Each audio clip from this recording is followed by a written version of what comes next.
Hello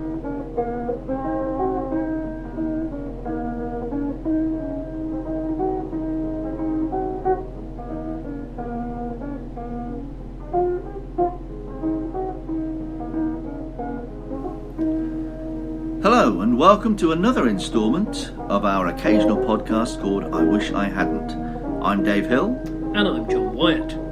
As you can tell from our names, David and Jonathan, we were born in the 1950s, so we've had many years to accumulate embarrassing moments which we now feel happy to share. The dictionary defines regret as a sorrowful remembrance, a sense of loss. But we're not in the business of sorrow and loss here. We're dealing with those things in life that we might wish had been otherwise, but which we're now prepared to own up to.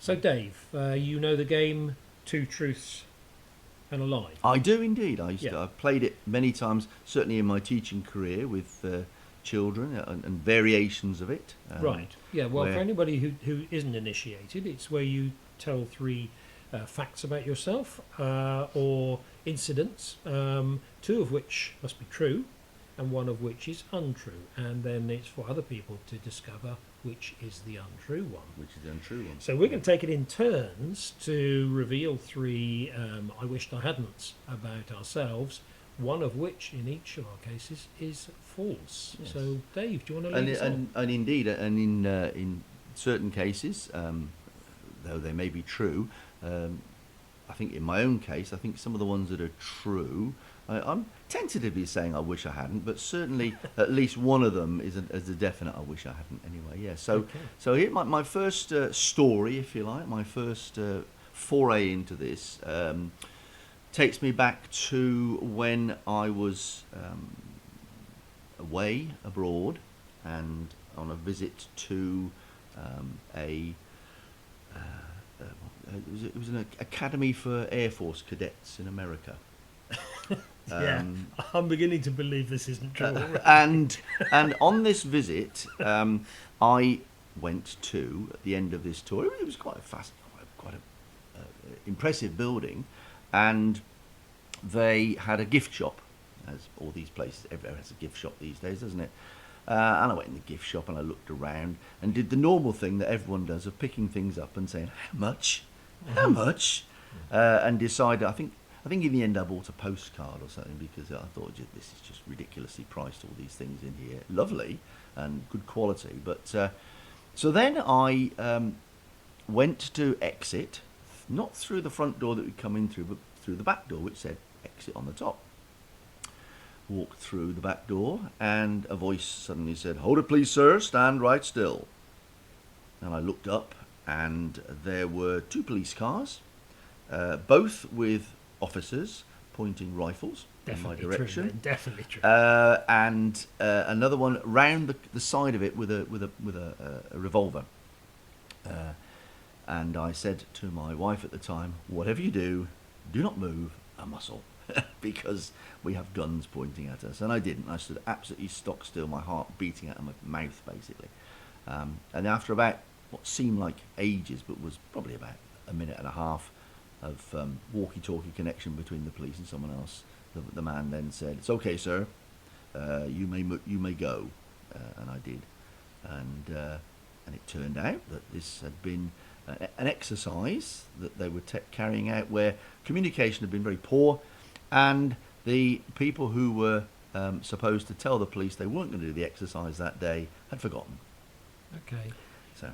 I just sounds like Bonnie and Dave, really. Bonnie, yeah. Indeed. Okay. Yeah. Well, I'm going to reserve judgment on that because it started off sounding very improbable, but then somehow something made me believe it. It's the detail, but you see, the detail could be because I'm able to embellish stories. The devil's in the detail, isn't it? Yeah.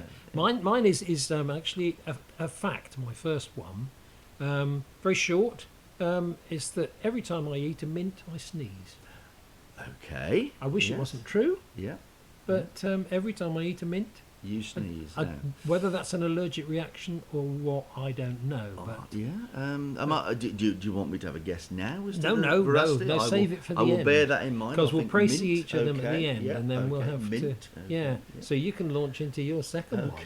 one. I'm done with my first. That Just was like quick. that. That was quick, wasn't it? Yes. My second one is that I once took part in a radio soap opera as a camp Scottish shopkeeper. Oh, definitely true. And this camp Scottish shopkeeper was, shall we say, was camp but angry, and berated the customers in his shop. And this radio soap went out for about 6 weeks. Right. Okay. I'm not good. How good are you at doing a Scottish accent? That's quite a tough one. Okay. I'm giving nothing away by doing one now. No, yeah. Ooh, that's quite. That's. So what you're saying is, I can do camp, but not necessarily Exactly. Scottish. But can you do the two together? Exactly.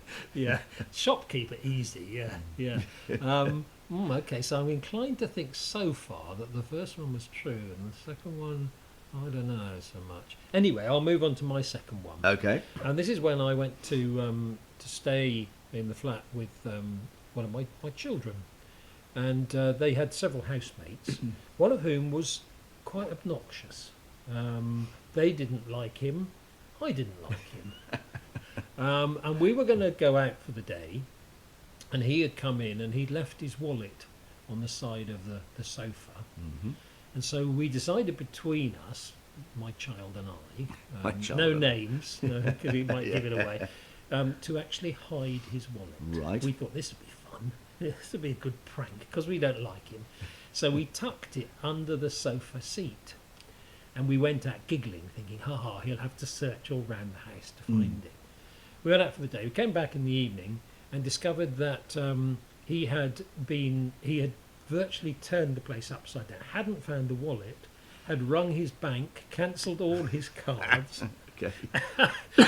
And really been put to quite severe difficulties because we played this prank on him, and we both felt quite guilty. So that's why it's an I wish I hadn't. Okay. Now, I knowing you and your family, I'm inclined to almost immediately say true, yeah, true, because I know the sort of sense of humour that your family have, and yourself, because I've known you a long time. So I'm veering towards the veracity of that one at the moment. Okay. I have to say. Well, okay. right. So you've got number 3 coming I've up. got number 3 coming up. Yes, and number 3 is that I nearly drowned in Greece. My life flashed before my eyes, and Okay. I didn't think I was going to be around for very much longer. I had, should we say, I'd partaken of a beer or two, and was on a boat trip, and the boat captain said, I won't do the Greek accent, but he basically said, Please do. Could you do the accent as a camp Scottish, it would be shopkeeper? cultural appropriation, and I'd be in trouble for it. No, but basically the gist of what he said was, look, here we are, we're moored here. There's a little beach over there, which is a nice sandy beach. If anybody who wants to swim to it and just have a little walk round, you've got about half an hour, and then you can swim back, and we'll be off again. And I looked at it, and having, as I say, partaken of a drink, thought that's pretty close. I can do that. And whatever happens, it'll be getting shallower as I get towards there. No problem at all. So I did. And I swam quite reasonably. I'm not a great swimmer, but I swam to this beach, had a walk round. It was nice. And I sort of thought, well, that's pretty pleasant, that. After about 10, 15 minutes or so, I thought, oh, I better swim back now. So I decided to swim back, not realising that the boat had drifted on its anchor away from the shore. So the swim back was probably about half as far again, or seemed half as far again, as the initial swim into shore. Which meant that, being not a great swimmer, I got about halfway, well out of my depth, and thought, I'm out of breath, I can't go any further, I don't think I can swim back. And I literally sort of tried to turn over on my back, started hyperventilating, and because you can't suddenly breathe slowly and deeply when you're No. panicking. No. And luckily, because I was not exactly going down for the third time, but I'd taken in quite a bit of water and I was feeling absolutely exhausted. A porpoise saved you. No porpoise was involved in this story, but actually a burly Greek sailor was. Because a burly Greek sailor was alerted to my plight because someone saw me, dived off the boat and swam, rapidly towards me, and having removed a sort of a lifeboat, not lifeboat, life ring, a ring from a a topless old woman who was bathing at the side of the boat with her spaniel's ears. He removed this from her, so she started to sink down, but someone grabbed her and put her back on the boat. He swam strongly to me, and put the rubber ring thing on me, and luckily, saved me and dragged me back. It's very embarrassing being dragged back through the water on your back with a rubber ring under your arm by a burly Greek sailor. Yeah, a lot of people would pay money for that, wouldn't they? They would, but I actually did think this is it. I'm going under, and nobody's seen me. Okay. Fortunately, they had. Oh, well, I'm glad that you didn't perish in a Greek. Good story, but is it true? Well, we're going to come to that judgment in a minute. That, yes. So my third story is when I worked in an office block, which I think you visited, didn't you? Yes, I did. IBC. Yeah, that's right. IBC, There were many floors, and on each floor were various magazines, and a lift shaft, and toilets on each floor, we amongst the magazine staff, we didn't like the editor, so we thought we would again pay another prank on the editor, and somebody brought in a laxative which was put into the editor's coffee. Okay. And then we put on the toilet door, out of order, went up one floor by the stairs and put on the toilet door, the floor above, out of order, went down one floor and put on the toilet door, out of order, and then sat back to what? To enjoy the performance. So that's my three. That's your three. It's kind of an I wish I hadn't, because it is quite mean, but it was funny at the time. So what we need a quick précis of so our you've got various... from me that I sneeze every time I eat a mint. Yeah. That I and one of my children hid the wallet of one of their flatmates, which caused them severe financial difficulties. Right. Or we spiked the editor's coffee with a laxative and then made things worse for them by putting out of order on all the toilet doors of the floor we were on, and the two up and down. Yeah. I mean, if I take them one at a time. Now, the mint one, when you sneeze when you eat a mint, I'm going to say, you don't have to tell me yet, but I'm going to say that's true, basically because the same thing happens to me. Oh, really? Indeed. In fact, polos, smints, anything like that, if I have one in the car, I will almost certainly sneeze. Now, if it turns out not to be true, then all I can say is you're very lucky, because it happens to me. Just to say, mint has that effect on me. So I'm going to say almost certainly that's true. Okay.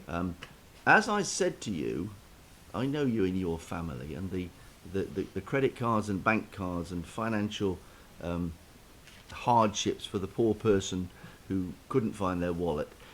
I think you're cruel enough to do that. You see, I think you would do it with the best intentions. Ha ha! What a bit of fun. Exactly. Here's your wallet, sort of thing. But it could easily go wrong. Yep. The editor and the laxative. I feel like I'm watching a 1970s comedy with Robin Asquith in at the moment, but from that whole storyline. Yeah. No naked women. So that's all it needed. All you needed to say then was, and then a topless woman came running down saying, "Oh no, the toilet's out of order." Yeah. So my guess for your lie is the final one that you came up with, which was the editor and the laxative. Well, you're absolutely correct. Ah. Because that was somebody else. It did happen. Yes. It did happen. But it wasn't you. But it wasn't me who did it. No. So now I've got to judge yours. Can you just run through your three again? The first one was, I think, being held at gunpoint. Yes. In the Air Force Academy. Yes. The second one was the Camp Scottish shopkeeper on a radio soap opera. Yeah. And the third one was nearly drowning in Greece. Okay. Now, I know that the first one, I know that you spent some time in America, and I can easily imagine that happening with such an unpredictable country. The second one, I know you've always had these sort of connections with drama and things like that, but that seems the least likely. The third one, I do know actually that you mentioned that before. So I know that is true. Yep. I think that the first one is also probably true, and I think your lie is the Camp Scottish Scottish shopkeeper. What a shame! Again, you're absolutely spot on. Now, the first one, yes, that did happen to me in America, and I did nearly drown in Greece. The one that's a lie is a sort of is something that almost happened, but it was slightly different than that, because I didn't play a Camp Scottish shopkeeper in a radio soap. It was a little bit of a radio soap, but it was very, very localised in the Birmingham area, in part of Birmingham. Someone was doing a project, and they said to my wife and myself, "Can you come along and just read some of these scripts?" And I was in fact a Scouse father. Okay. Rather than a Camp Scottish shopkeeper. Oh, what a shame. I'd have tuned in for that. I'd sure. much have preferred to be the Camp Scottish shopkeeper. I would listen to that any day of the who week. got angry with anybody buying things in his shop. Yeah. I think that would have been quite pleasant, really. Yeah. So if we're going to have the genie, do you want the genie to remove? Yeah, well, to be honest, I mean, it would have to be. I mean, it would have to be the drowning one, because it frightened me. It frightened me a lot at the time. You were frightened with the gunpoint. I was frightened with the gunpoint one, but I know that ended happily. And at the time, I remember thinking, this I haven't done anything wrong. You know, I haven't got 3 sweatshirts in a bag that I haven't paid for. I knew I hadn't done anything wrong. I knew there had to be some sort of mix-up. I mean, what goes through your mind is, do I look like Public Enemy #1? Have they got on a wanted list? You know, I mean, if you're listening to this podcast, believe me, he looks like Public Enemy #1, Scarface, as we call him. It's the stub of a cigar in my mouth, and the fedora, and exactly, and the submachine gun that you carry around with the violin case, the white tie, and the black shirt. Yeah. Apart from that, no connection at all. No. So it would have to be the drowning one, because it did affect my enjoyment of the water after that. I mean, in fact, I was never a strong swimmer, but I'm even more concerned about anything that's slightly out of my depth. You do have a fondness for burly Greek. And it has left me with this penchant for burly Greek sailors. Yeah. Matelot. Well, as for me, I mean, you know, the sneezing after a mint is annoying. Doesn't stop me eating mints. But it's very interesting that you share that. I didn't know that. Because it always amuses my family, because they give me mint and then wait until here it comes. But I do feel rather ashamed about having hidden the wallet, because it was, you know, we just thought it would be something that he found after about 5 minutes, and it caused a lot of problems, and so we actually did feel a bit embarrassed about that. So that's the one I'd like the genie to remove. The genie to remove. I mean, that's fair. The genie entered the room and said, "No, don't do that." Yes. Do you think that our mint sneezing episodes have anything to do with our upbringing in the Dorset air? Must be. And it's a a Dorset thing. Particular age range that it affected us. There's a scientific paper to be written on that, isn't there? It certainly is, yes. But not by me. No. How would you do your control experiment? Would you sort of take a packet of Polos up onto Egerton or something like that? Yes, probably, and just have people file up there, you know, and test them. Somebody with a stopwatch to see how long it took them to sneeze. Yeah. Well, you know, that's an interesting sort of 16 minutes or so. We filled with a bit of fun. Yes. Something a bit different. Yeah, and I wonder if our dedicated listener we'll guess which of the 3 was correct before we get to it. Yes, absolutely. Yeah. So that's- we'll keep going. You know, Yeah, we keep and churning them out. Churning out, and we may well at some point return to this if people could. like it, and, Yeah. and if they don't, we'll probably return to it anyway. He probably will, like a dog to its vomit. Yeah. Like a dog to its vomit. Brilliant. Well, that was actually quite successful.